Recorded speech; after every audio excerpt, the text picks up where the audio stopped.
জয় ঠাকুর, জয় মা, জয় স্বামীজি, জয় গুরুদেব। তোমাদের চরণে আমার শতকোটি প্রণাম এবং বিশ্বের সকল ভাই বোনেদের আমার শ্রদ্ধা, ভক্তি ও ভালোবাসা। আশা করি তোমরা সকলে ভালো আছো। আমিও খুব খুব খুব ভালো আছি। আজকে স্বামী অভেদানন্দ মহারাজের 159তম জন্মতিথি। সেই উপলক্ষে আজ আমি প্রধাননগরের রামকৃষ্ণ বেদান্ত মঠে এসেছি। চলো ভিতরে কি হচ্ছে না হচ্ছে তোমাদের সাথে আমি সব কিছুই ভাগ করে নিচ্ছি। খুব বৃষ্টির মধ্যেই এসেছি। যাই হোক, খুব আনন্দ লেগেছে, আনন্দ পেলাম, আসতে পেরেছি দেখে খুব ভালো লাগছে। ঠাকুরের ইচ্ছা ছাড়া এটা সম্ভব ছিল না। ঠাকুর এনেছে দেখেই আসতে পেরেছি, তার জন্য খুব আনন্দ লাগছে। চলো ভেতরে তোমাদের সব কিছু ভাগ করে নিই তোমাদের সাথে।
বাক্সের মধ্যে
শিলিগুড়ি মিউনিসিপাল কর্পোরেশন। এবার শ্রীমতী চন্দ্রানী সিংহাদ্রি সরকার মহাশয়কে উত্তরীয় পরিয়ে বরণ করে নেওয়া হলো। এবার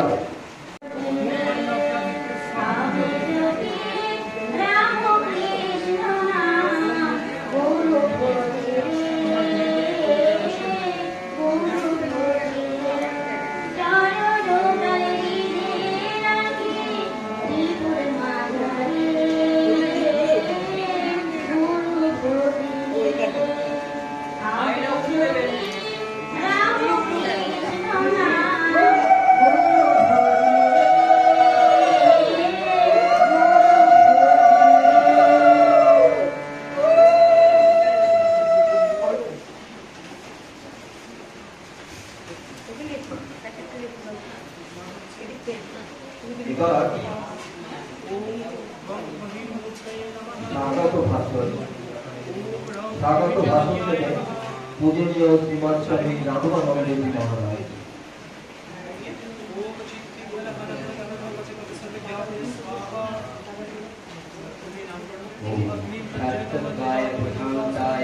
वेदांत प्रतिपादिने नमोस्तुभ्यपादाय ज्ञान विज्ञानाय हे ईश्वरेर सन्तानबृंद भगवान श्री रामकृष्ण जगत जननी माँ शारदा स्वामी विवेकानंद स्वामी अभेदानंद भगवान श्री रामकृष्णेर पार्षदबृंद प्रत्येकेर चरणे आमार प्रणाम नमस्कार। और आज रामकृष्ण वेदांत आश्रम शिलीगुड़ी शाखा स्वामी अभेदानंद जी महाराज 159तम जन्मतिथि रामकृष्ण वेदांत आश्रमे पालन करा है। शुद्ध रामकृष्ण वेदांत आश्रम में रामकृष्ण वेदांत मठ और प्रत्येक शाखा केंद्रे এবং গোটা বিশ্বে কিন্তু আজ স্বামী অভেদানন্দের জন্মতিথি স্মরণ করা হচ্ছে। যে যেভাবেই করি হ্যাপি বার্থডে কিন্তু স্বামী অভেদানন্দ। এই জন্য এই আশ্রমকে যে ভালো মতন দেখভাল করে রেখেছেন আর উনার সকল ভক্তগণকে আমার পক্ষ থেকে শুভেচ্ছা এবং প্রণাম। আসলে দেখুন, মহারাজ একটু আগে বলছিলেন যে আমরা যে আমাদের সময় দিয়েছি তাতে খুশি আনন্দিত।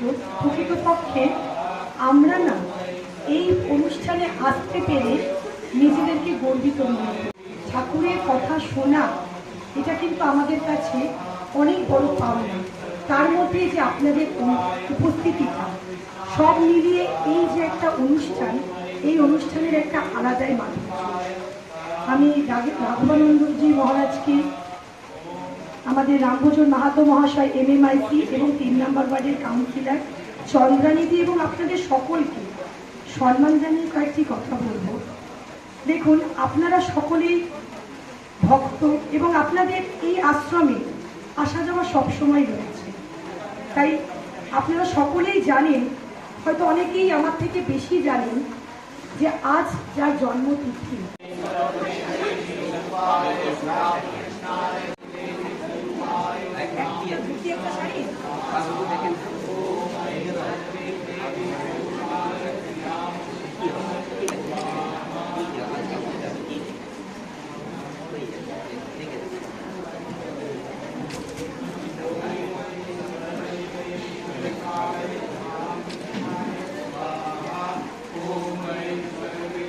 প্রসাদ না নিয়ে কেউ যাবে না, প্রত্যেকের প্রসাদের ব্যবস্থা আছে।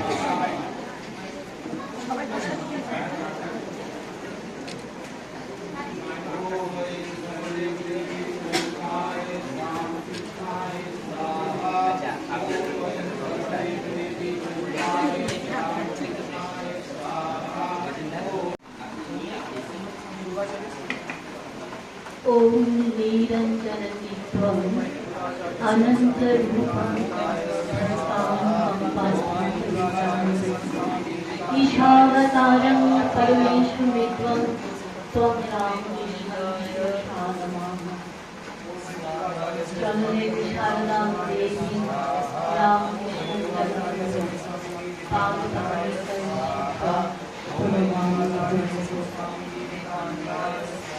ओम श्री राधा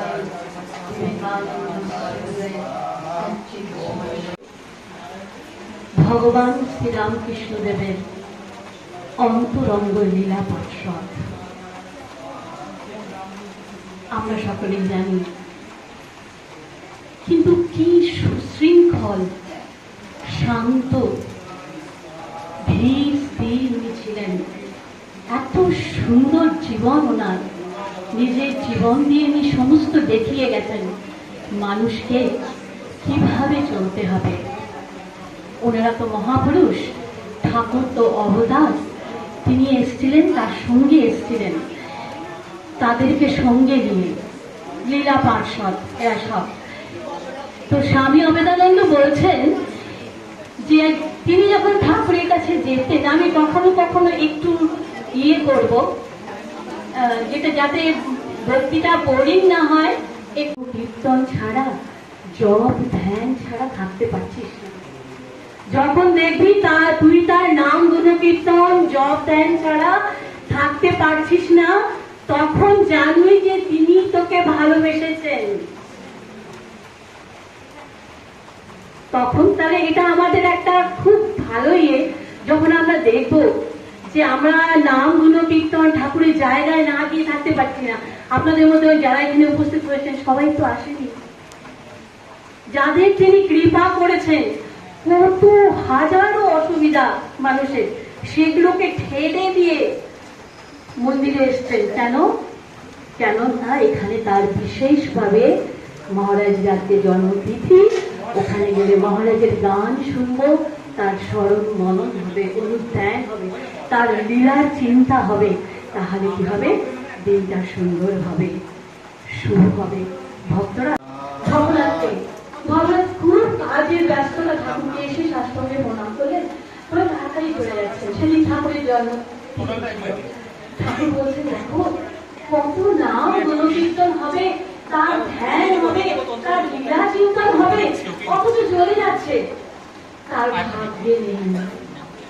তো ভক্তরা, এখানে যখন আমরা এসেছি, দীপা বাতাস হয়েছে কিনা, আনন্দ হচ্ছে কিনা সবার মনে, আর তার কৃপাতেই কিন্তু এসেছেন।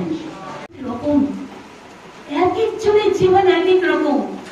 লাটু মহারাজ একদিন পাখা করছেন ঠাকুরকে, ঠাকুর একটু শুয়েছেন, লাটু মহারাজ একটু পাখা করছেন। তখন স্বামীজি দেখছেন, স্বামী বিবেকানন্দ দেখছেন, ওনার পিঠের মধ্যে একেবারে মশা ভালো হয়ে বসে আছে। তখন স্বামী বিবেকানন্দ বলছেন, তুমি তুমি কেন মশাগুলোকে কেন তাড়াচ্ছ না, তোমার কষ্ট হচ্ছে না? লাটু মহারাজ বলছেন যে ঠাকুর একটু ঘুমোচ্ছেন কিনা, যদি শব্দ হলে ঘুম ভেঙে যায়, এত মশার কামড় সহ্য করছেন। চিন্তা করুন, দ্য হাইট অফ লাভ, গুরুর প্রতি তার ভালোবাসা, তা অন্তরঙ্গ লীলা পার্ষদের জীবনী চর্চা করলে পরে আমরা বুঝতে পারি কিভাবে ভালোবাসতে হয় ঈশ্বরকে। লাটু মহারাজ ওই পিঠ কালো হয়ে গেছে মশার কামড়ে, তাকে মারছে না, উনি রক্ত খাচ্ছে মশাগুলো পিঠের থেকে। ঠাকুরের যদি ঘুম ভেঙে যায়, সেই জন্য তিনি ওই মশাগুলোকে মারছেন না, হাওয়া করে যাচ্ছেন। কি ভালোবাসা ঈশ্বরের উপরে, ভগবানের উপরে। চিন্তা করি তো ঠাকুরের কাছে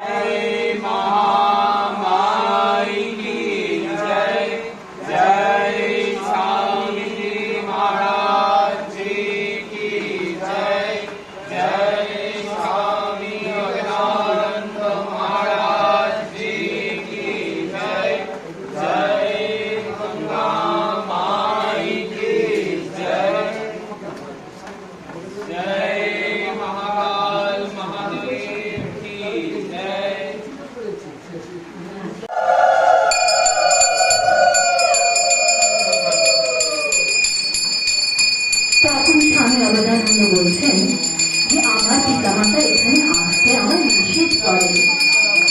তিনি বললেন, ঠাকুর যখন বললেন তুই কাউকে কিছু না বলে পালিয়ে আসবে। আধ্যাত্মিক সাধনা সেটা তো হয়েইছে।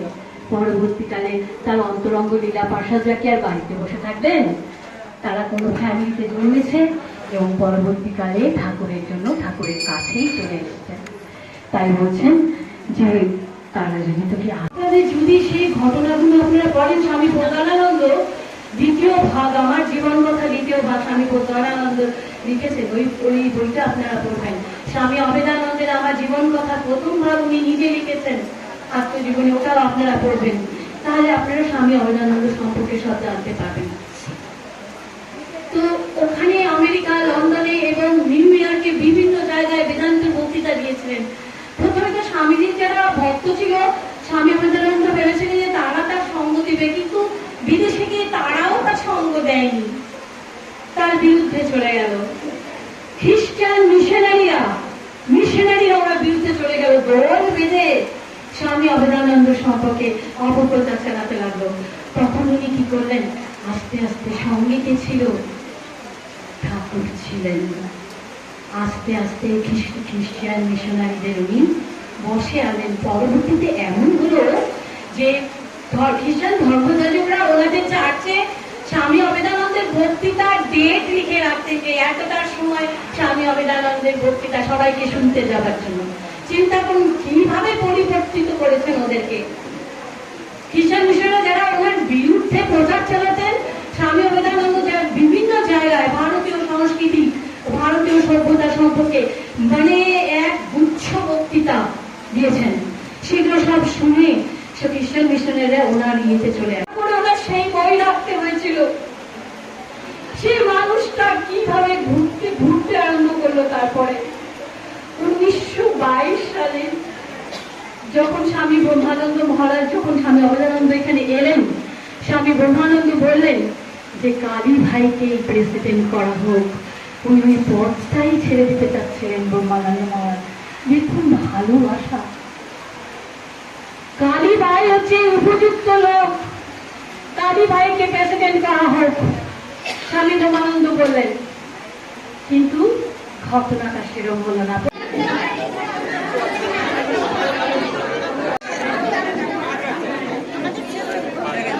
ছেচল্লিশের ওই দিকের লাইন, ওই লাইনে দাঁড়ান। আপনি এড়িয়ে দাঁড়ান, আপনি এড়িয়ে দাঁড়ান।